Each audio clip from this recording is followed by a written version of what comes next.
Well guys, we are on the last leg of our trip across Sri Lanka in a tuk-tuk, and we thought this would be a perfect opportunity for us to share some things that we wish we knew before we came here. There wasn't a whole lot of information for us when we were trying to plan this trip, so we wanted to make this video as valuable to you guys as possible. So here's 12 things we wish we knew before traveling to Sri Lanka. Being a nomad is not a vacation. It's freedom, but it's also discipline. It's an exchange of security for enhanced experiences. It's a way of life.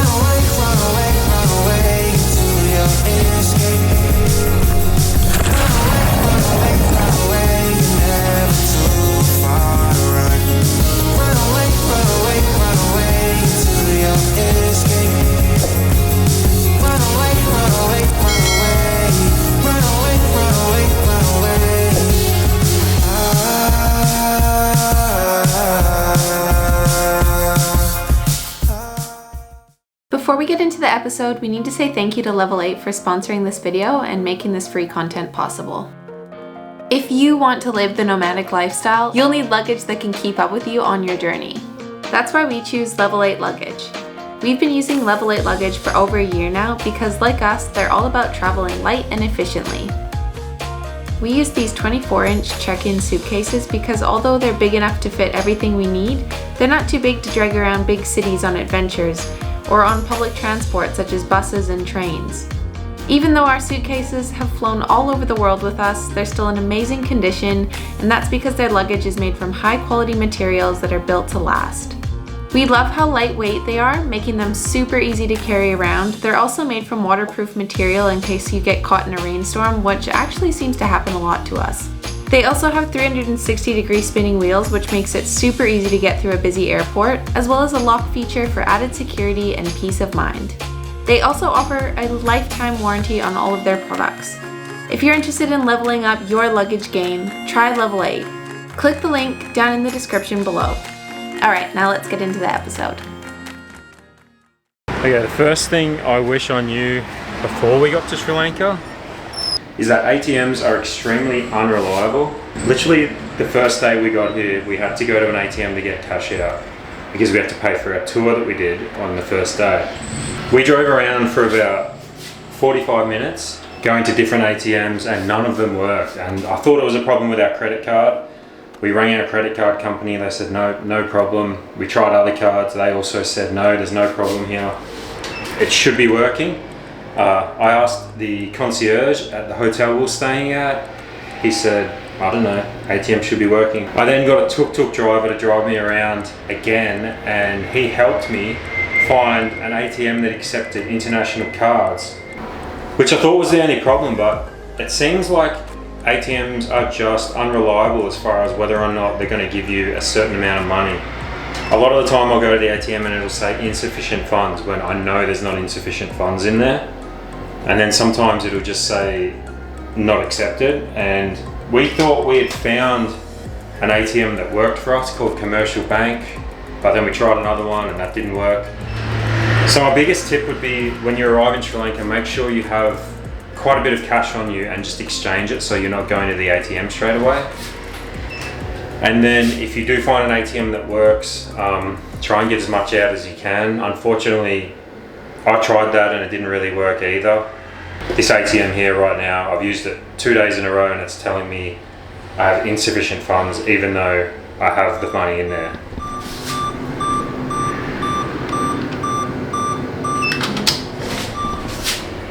So, as we drive back to Colombo, we're probably just going to have to stop at 3 or 4 ATMs and find one that works. I don't know.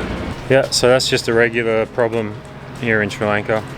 ATM didn't work. Classic. Try another one.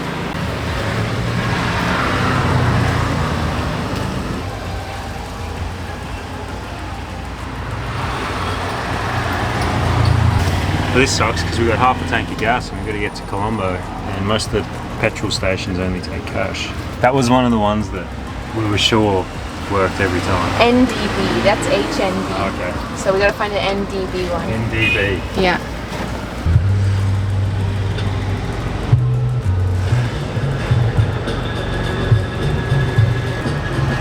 only get 15,000 out, which is the equivalent of about 20 bucks, but That'll do us.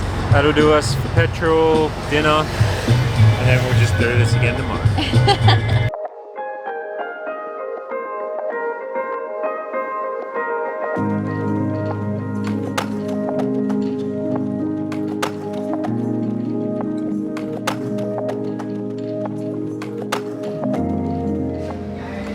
Okay, we've just stopped somewhere pretty local for lunch in the middle of we have no idea where.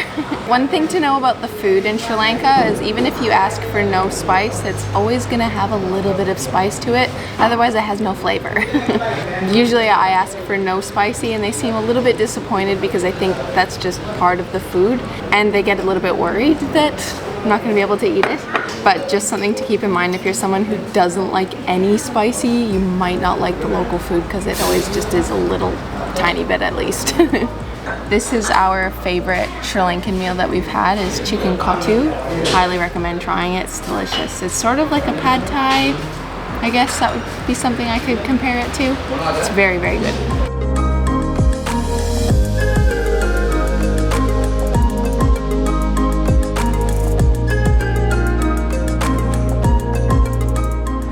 Okay, now this may seem like an obvious one now, but we had no idea that we were allowed to rent a tuk-tuk here in Sri Lanka to drive around the country before we came here. We were really lucky that a subscriber reached out to us and told us that this was a thing because it's made our entire trip and we think it's the best way to get around during your time here. We rented through a company called TUKTUKrental.com. So they organize everything for you. They'll even drop off the tuk-tuk to you, they'll organize your license for you, and they give you a driving lesson. So Lloyd did a full driving lesson before we took it and made sure he was comfortable, knew all the rules of the road, and felt super comfortable before we set off. Also, the good thing about this company is that it rents the tuk-tuks from locals and most of the profits go back to the locals.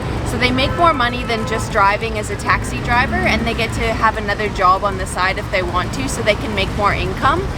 And the employees that work for Tuk-Tuk Rental, also there's profit sharing. So a lot of the profits that the company makes goes back to the locals as well. So we are huge fans of this company. We will leave a link to everything we talk about in this video, but we'll definitely leave a link to Tuk-Tuk Rental down in the description. Like I said, this has made our trip. We've seen so much more than we would have ever imagined seeing. You can also organize to have a local drive your tuk-tuk for you. So what we did was we had a local drive our tuk-tuk from Ella to Nuwara Eliya, so we can take the train still, which is an amazing thing that you have to experience too, and we didn't want to miss out on that. So a local gets paid to drive the tuk-tuk for you so you don't miss out on the incredible Sri Lankan trains.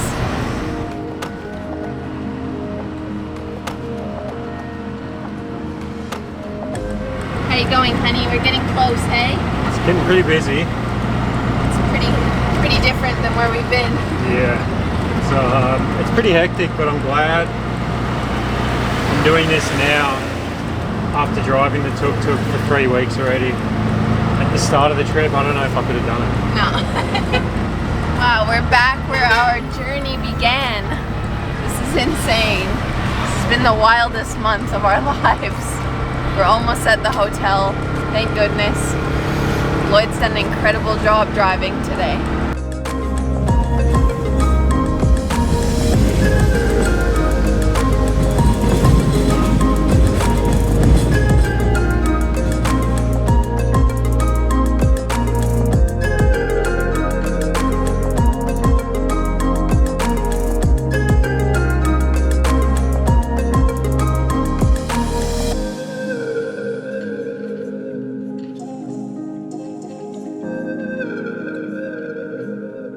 Oh my goodness, we're exhausted. But that brings us to our next point, which is the hospitality has been like 12 out of 10 the entire time we've been in Sri Lanka. Like, there hasn't been one time that someone hasn't bent over backwards to make sure that we're happy and comfortable. Even at times, like, we went to one hotel and the credit card machine wasn't working. He basically ran around the entire city trying to help us find an ATM that worked. Yeah, best hospitality I think we've ever experienced in our lives. Would you say that as well? Yeah, 100%. Like Mandy said, everywhere we've stayed, I can't think of anywhere we've been where we didn't feel welcome. Even the one hotel, like she said, the the credit card machine wasn't working.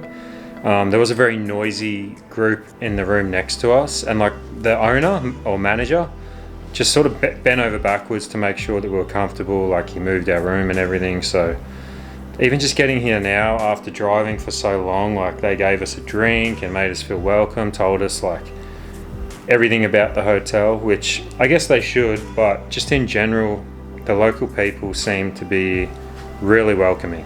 Sorry, I'm so tired. They really want tourists here, and it's very obvious that they're really grateful for your business, and yeah, you won't be uncomfortable here. I'm promising you that. I'm tired. Oh, I'm having a nap. So I think this tends to be the way in like almost all big cities. As a general guide, Sri Lankan people are absolutely beautiful. They are so kind, they are so helpful, they will do anything to help you. With Colombo sort of being the exception. Once I guess you just come back to city life and people are, you know, back to being busy, focusing on making money, working.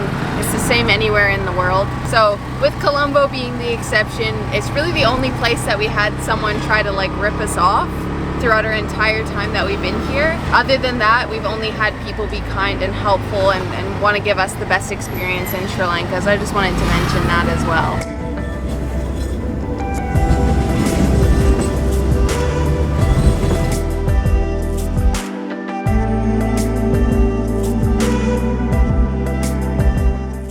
Okay, so this brings us to our next point. We've just come to a cafe called Black Cat Cafe. Unfortunately, the upload speeds here for the Wi-Fi in Sri Lanka, not the quickest. We've been struggling with it pretty hard, pretty much our entire trip. So we've had to sort of source out different cafes in different places for us to be able to upload. So it's just something to keep in mind if you are someone who works online or runs a business from your computer. If you do schedule like any Zoom calls or anything like that, it might be a challenge, or if you're a YouTuber like us, it's been a challenge. So this is a good place. So far, we've been able to start getting our backlog of content uploaded. We also found another one in Ella that was called Chill Cafe. We will be putting together a full travel guide for you guys, but just something to keep in mind if you're coming to Sri Lanka.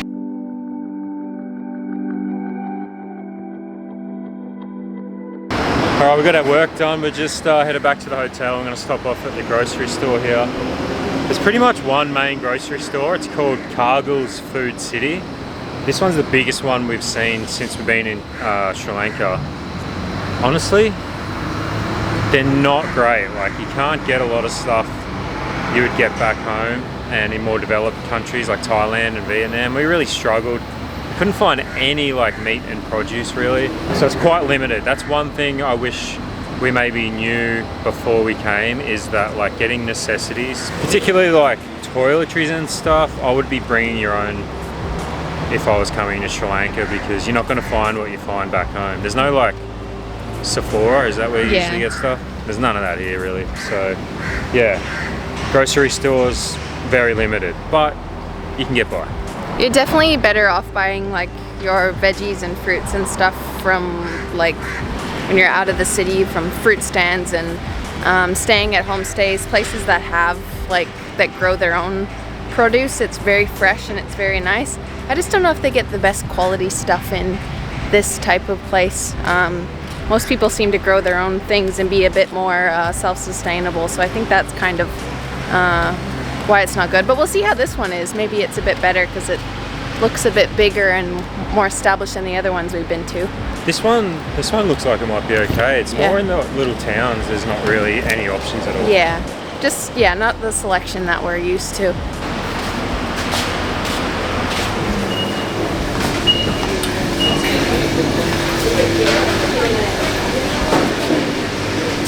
I definitely think the meat selection isn't good because a lot of people are vegetarian here and don't consume as much meat as, you know, Canada, Australia.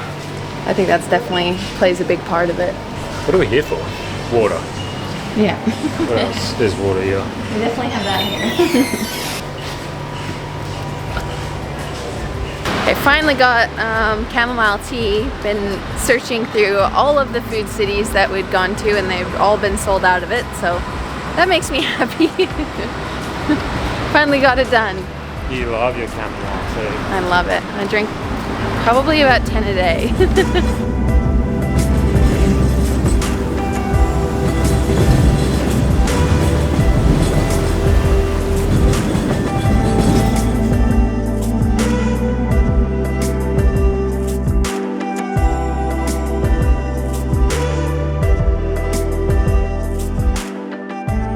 Okay, we are about to check out of the hotel. We managed to get a late checkout today, but we've still got quite a lot of time to kill because we're not flying out till like midnight.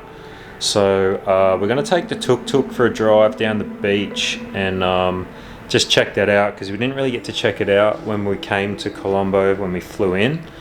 And then somebody's going to come and pick up the tuk-tuk, and we're just going to wait around the hotel for a few hours. Before we go though, another thing we should mention that we wish we knew before we came is getting hot water in Sri Lanka is kind of hit and miss. Some hotels, they do offer hot water, but it doesn't really get hot. It's kind of just luck of the draw, and I can understand that. The infrastructure isn't really the best. Also, blackouts. Expect blackouts pretty much everywhere. Every hotel we went to, I think we got a blackout, yeah? But it's not actually a big deal. Like most places have generators, so the power might go out for like 20 minutes and then it'll go back on, or it'll just go out for like 5 minutes. They'll kick their generator on. Usually it's when it's like bad weather or something like that. Plus, I think they also try and save electricity, and that's completely understandable. But just be aware when you come here that you may have that issue. It wasn't a big deal for us. So there actually is like restrictions in place in the city to preserve electricity, we were told. There's rules and regulations. It gets shut off at a certain time because they are in a bit of an economic crisis at the moment. That's pretty well known. So something to keep in mind that it is very dark at night. Like in the city, everything gets shut off, and walking around could be a little bit scary because it's very dark.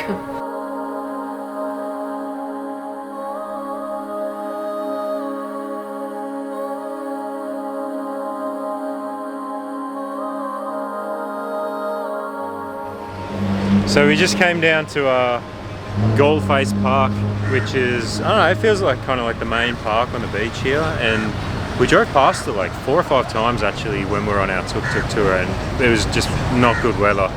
So I'm happy we got some sun, and this is like our last thing we can do in Colombo. It's yeah. cool.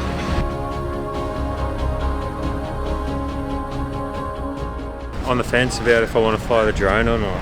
The last time we flew it, you see it in our last video, it crashed into a tree. They ask you how you are, you just have to say that you're fine when you're not really fine. And this is a brand new drone that we just bought. So I'm like, it's the last day. Do I want to risk a crash today? It's a bit windy too. It's pretty nice here though. Yeah, it's beautiful. A couple more things that we wish we knew before we came here. One being that cows are a traffic hazard here in Sri Lanka. They wander around on the highways. They're just like free range. A lot of them, we've been told, don't even have owners. They kind of just roam around. So just to watch out for them if you are going to do the tuk-tuk route, or you're going to take a scooter or anything, just keep an eye out for the cows because they're everywhere. Also, touching on wildlife, another thing to keep in mind is wild elephants. If you watched our videos, you will see that we had a run-in with a wild elephant. You're not meant to feed them. There's actually signs everywhere saying don't feed them, not to give them like bananas and stuff, even though we saw people doing that, not to do it. And they're also massive pests in a lot of places. We stayed with a local family in Habarana, and an elephant actually came into their yard while we were sleeping and started eating all the mangoes off the trees.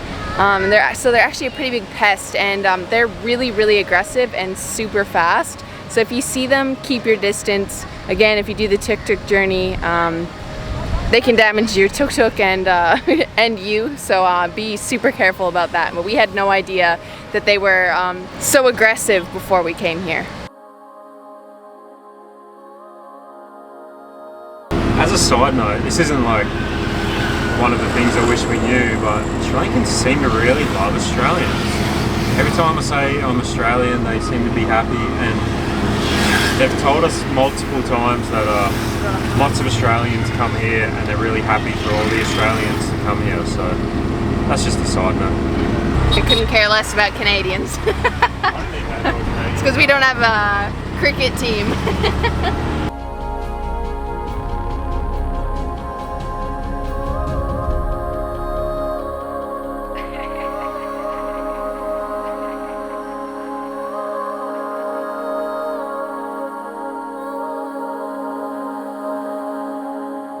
Okay, all hands on deck. Yeah, I am Tushar. Lloyd, nice to meet you. I am Tushar.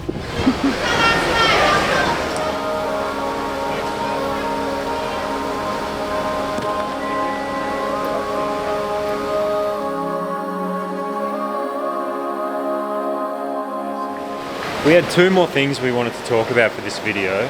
One was policemen. They're everywhere. When you're driving around, every 2 kilometers there's a police checkpoint. But they're so friendly, like we've only had good interactions with them.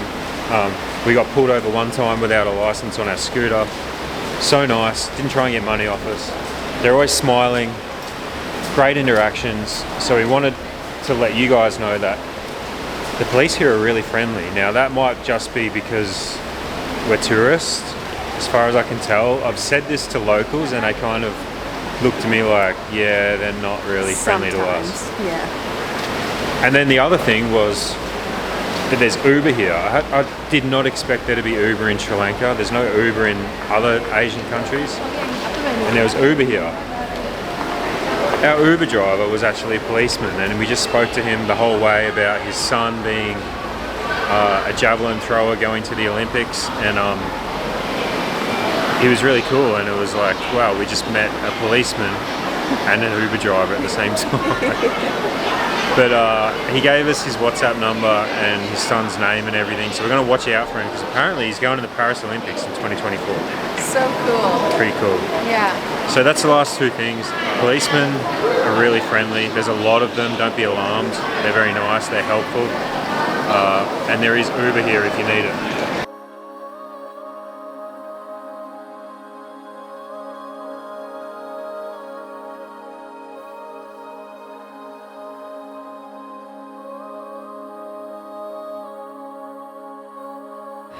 Alright, well, we're about to jump on our flight. Well, I guess in a couple hours. We've got a bit of time here at the airport.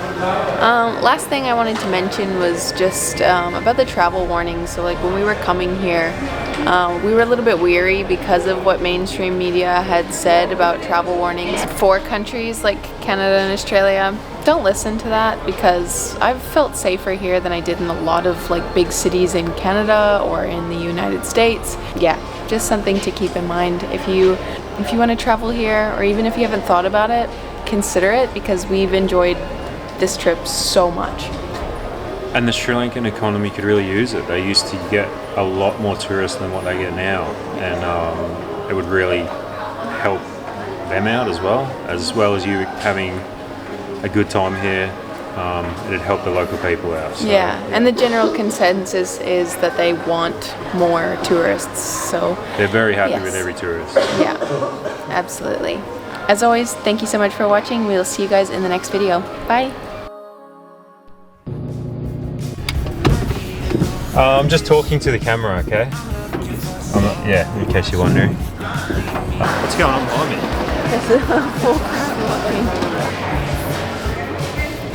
4 countries. Oh. Airports are the worst place to record. I know. But we always do it. And we're always here.